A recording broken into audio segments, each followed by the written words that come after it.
To all my black entrepreneurs, we gotta do better, y'all. So tune in to the Entrepreneurians Podcast, where we help build better black businesses. Hey. Welcome to another episode of the Entrepreneurians Podcast. And he almost messed up my intro. I saw it. Anyway, I'm your girl, Tiffany Nicole, the CEO. And this is Last Trace, who can't wait to say something. Go ahead. What up? He got it out, y'all. He got it out. She always want to interrupt my what ups. You ain't going to mess my Not as much as you interrupt my intro. My time, my life. Okay. Goodness gracious. So you guys, we decided to come to you guys and do a special week because we want to talk to you guys about something that was near and dear to our heart. Yes. What's near and dear? One of our most successful businesses. Yes. One that we are very proud of. And it made us a lot of money. It made us a lot of money. It did. And it's continuing to make us money. It can make you a lot of money too. Let's get into it. Okay. So what is it though? We never even said what it was. Airbnb. Oh, Airbnb. Everybody's talking about it. It's the new form of real estate, Airbnb. In particular, rental arbitrage. Yes. Which is, so basically, in a nutshell, rental arbitrage is when you rent a property, like a traditional rental of an apartment from a landlord, maybe a duplex, maybe a triplex, maybe an apartment in an apartment building. Or even a house. Mm-hmm. Or even a part of the house. Mm-hmm. Maybe the basement, maybe a particular room in the house. But you rent some property from a landlord in a traditional style, and then you sublet the same property on Airbnb for profit at a much larger scale. Yes. So you can make some money. Exactly. Yeah. By duplicating, rinsing and repeating. Yep. And basically, we're going to give you the ABCs of BnBs, basically telling you how to do any and every aspect of the Airbnb business. Y'all not going to get all of that on this episode, but you're going to get a lot of it. Some jewels. Yes. And we got all the answers. Actually. Excuse me, that's my part. Part. See, he always touching my stuff. Always touching my stuff. So what ended up happening was we started doing Airbnb, and it was a thing where a lot of our friends were like, oh, wait, you do Airbnb? They heard about it, but they never seen anybody actually do it. No one they can actually reach out and touch that we're actually doing it. Right. So it's kind of like a foreign concept to people. Right. So as we started acquiring more properties and doing more Airbnbs, people kept asking us a bunch of questions about how they could start, how could they get it done, what should they put in their Airbnbs. So a girlfriend of mine decided to do a class about it. Did a class. It was this past year. Class was phenomenal. We had in-person meetings. We took them on a tour of one of the Airbnbs, and we put together a book, the ABCs of BnBs. Tried to told y'all. So this is a comprehensive book that has everything you need to know about running a profitable Airbnb from a Superhost Plus? From a Superhost Plus. Superhost from Plus. Two Superhosts. Two Superhost Plus. Two. Yes. Superhost Plus. So we go over everything, and we call it ABCs because it's literally the A's, the B's, the C's, all the way to Z about how to run your Airbnb and how to get started. So we're going to dive into this book, and we're going to go into our first section. And our first section actually talks about how to actually get started in Airbnb. And so we're going to go over what location, what rental arbitrage is, understanding who your traveler may be, and how this is actually a business. Right. People don't understand this is really, really a business. Right. Can I touch a little bit on the rental arbitrage? Mm-hmm. Because honestly, fix the glasses. Honestly, get studious. Yeah.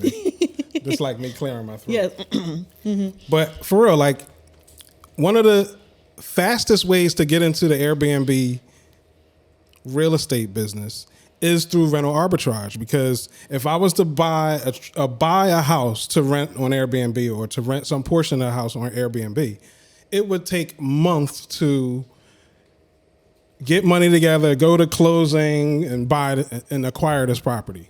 But to rent an apartment from a landlord literally takes a week, if If that. As soon as I find something I like, I tell the landlord, I want to put this property on Airbnb. Do you mind? He says yes. We do paperwork. And less than a week, I'm moving furniture in there. So I just wanted to say that because since we're talking about getting started, it's the absolute fastest way to get into the business. It's also the fastest way to accumulate more units. So because you're not buying properties, you're renting them, you can acquire them a lot faster. And let's go. Let's talk. And I think a good thing that you pointed out is when you actually ask the landlord and they say yes. Right. We recommend, highly recommend that you ask the landlord before you decide to put their property on Airbnb, because you can get kicked out for that. Like, the worst they can do is say no. They say no, move on to the next apartment. It's not even worth you setting up this entire apartment to put on Airbnb, and then you get kicked out because the landlord doesn't want you to do it. And if you get permission from the landlord, then get it in writing. Make sure it's in the lease. It has to be in a lease. You can't get a verbal agreement from the landlord saying that you can Airbnb this apartment, because when something happens, some guest or renter or visitor of yours, traveler, staying in your place will tear something up. They will knock a hole in a wall. They will damage something. And the landlord will say, I didn't tell you could Airbnb that apartment because you didn't have it in writing. So get it under contract, get it in writing, and make sure the landlord and you are both on the same page. And also, too, if it's an apartment in an apartment building, the neighbors are going to notice random people walking in and out. They're going to know you Airbnb. Yes, they're going to know, and they're going to mention it to the property manager or the landlord, like, hey, it's a bunch of random people. I think they're Airbnb-ing. And if the landlord is unaware, that causes problems. Yes. So just get a yes. That's all we're saying. Don't be sneaky. Yes. No ninja business. Come on, we frown upon that. Do good business. Talk to the landlords. Get clarity. Get paperwork done. And what else did I want to say about that? Something else when you're dealing with the landlords in this. Because in the beginning, you also want to make sure, depending on what city and state you're in, that your city and state laws allow for you to Airbnb. Yes. And you have to really do some research, because the laws get really particular about Airbnb, especially when it comes to rental arbitrage and using somebody else's property. So check with the laws in your state and your city and make sure everything is up to code. And no ninja business. Yes, and that brings us to our next letter in that section, which is L, which is location. Location. Location is everything. It should be 3 L's, but location is everything. So it not even just the city that you're in, but the part of the city that you're in, the block that you're on. Like what shopping district are you near? What attractions are you near? All that stuff makes a huge difference when it comes to deciding on where you're going to have your Airbnb located, because people come to your city for certain reasons. Like one of our Airbnbs was near a concert venue, like literally across the street from a concert venue. We had people stay there who were going to concerts at that venue. It was perfect. Another one of the Airbnbs is downtown Philadelphia. Yeah. Perfect. They can walk to South Street, which is a major attraction. So it's all about getting the right apartment or house in the right location. And that also can help you with your pricing, which we're going to talk about that later. But the location is so important when you're looking for an Airbnb. And there's pros and cons to every location, because even though, like the one she mentioned that was across the street from a concert venue, it was great. We got great bookings because of the fact that it was across the street from this concert venue. However, we had trash everywhere, all over the sidewalk all the time, that we always had to clean, because the line for the concert venue would go all the way across the street, and down the street. And people would be standing in front of our building trying to get in, and they're drinking. Yeah. And then when a concert lets out, they're drunk, they're throwing trash, they're rowdy. But the Airbnb rented very well. So like I said, there's pros and cons, and you have to really consider everything when you're talking about location. You do.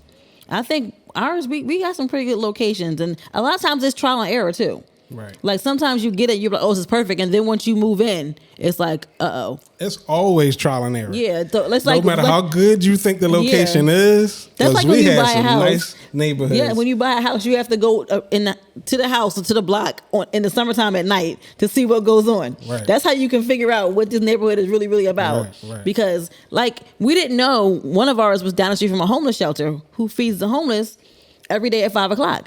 And we didn't the know homeless that. shelter's on the same block. On the same block. We didn't even know it. We didn't know until we went there one day around 4:30, and the line is backed up down the street in front of our building, and it's like, what's going on? Yeah. And we've actually had guests complain about that because our check-in time was really close to the time that it was time to line up to eat. So it was another thing that we just didn't know. We had to make some accommodations, like use a different door to get in the building, that kind of stuff. But like once again, trial and error. We knew a homeless shelter was going to be on the block. On the block. You think we would have saw that? Yeah, never saw it. We didn't realize that until we were moving furniture in. Exactly. That's another way your neighbors in the building or around the building can catch you. You might think that you can get away with not telling your landlord that you Airbnb in his property, but people see you moving furniture in and out. They see you working on stuff. They see a lot of people coming in. And they're very nosy. So you might want to do things the right way. You might want to. Yeah. Seriously. Yeah. So the next thing is understanding your traveler, which I think is important, which kind of goes along with the location. Right. Because you're going to pick a location for the people who want to go to this concert venue. Right. Pick a location for people who want to just only shop. And you're going to put your unit in a place where those kind of travelers are going to be. So even it comes down to understanding your traveler as far as if you're going to theme your unit or not. Right. Like what kind of amenities you're going to have in your unit. Like all that stuff is important when trying to figure out who your traveler is. And you should absolutely theme your unit.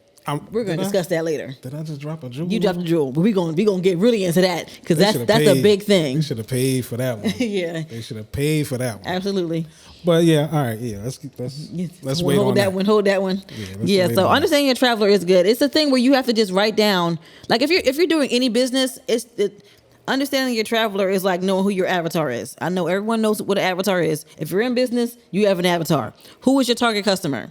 Airbnb, we call them travelers. Who is your target traveler? So once you figure that out, you'll be pretty good with finding a location and deciding other factors about your Airbnb. You have to evaluate your avatar and everything around your building. Your building or your unit is another avatar, basically.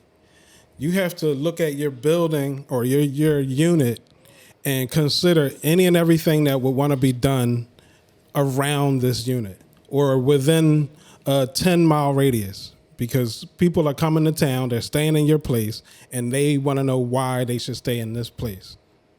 Give them a reason why. Tell them everything that's going on in this area, even stuff that's out of the area. Tell them that too. But make sure your place is an attraction on Airbnb, and you do that one way by theming the units. He keeps talking about theming, y'all. We're going to get there. But I do want to talk about making sure you know that your Airbnb is an actual business. Yes. You have to formulate this as a business. You need to have an LLC, EIN, all that stuff in place when you start doing your Airbnb, because you're going to be getting money put into your business bank account, not your personal, but your business bank account. Every time someone checks, 24 hours after somebody checks in, you're going to get money deposited into your account. So this needs to be a fortified business. No ninja business, but a real business, because you're going to have to pay taxes on this money, y'all. That money hit the account, man. We be out at dinner somewhere. Ching-ching. We be looking at our phones. Like, what happened? Like, ooh, somebody checked in. Or not even when somebody just checked in. $800 booking. Yeah. It's a good feeling. $800 booking for 2 days. Week. No, a week. That's cheap. Less than a week. Yeah, less than a week. That is cheap. Yeah.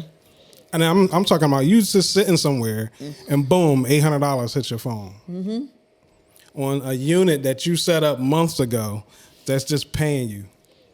Good feelings.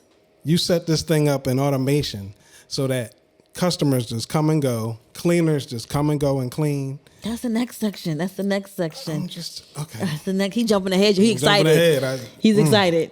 Airbnb is his thing. This was his idea. It was, honestly, if you do everything right, and everything right is right in this book, But if you do everything right, you can make a lot of money in a short period of time, and it's very easy.